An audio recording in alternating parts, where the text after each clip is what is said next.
तो hi friends, आज आम रेसिपी है मोमोज। से आम नहीं मैदा पानी देकी ताकू भलसे मिसेबा, मिसेकी ताकू तेल देकी आउ मिसेबा भलसे। मिसेला परे 5 मिनट पाई छाड़ीदेवा।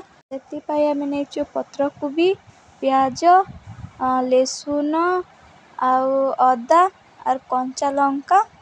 एबे तेल पकेकी लसुण दबा, तापरे एबे अदा पकेबा। अदा पकेला परे एबे प्याज पकेबा। प्याज पकेकी कंचा लंका पकेबा। कंचा लंका पकेकी पत्र कोबी पकेबा आउ घाटिकी एबे लूण पकेकी घांटी देबा। घांटी सारला परे एबे हलदी गुण पकेकी घाटिबा।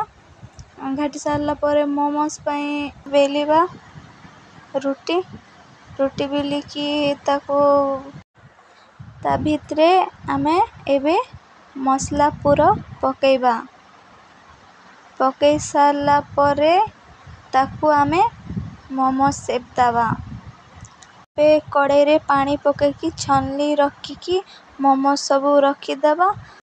तो एबे मोमोज को 15 मिनट पाई ढांकी रखी दबा। 15 मिनट गला परे आम मोमोज रेडी हो जाइए चटनी सांगे। आम वीडियो एटी रहिला। तो बाय बाय फ्रेंड्स।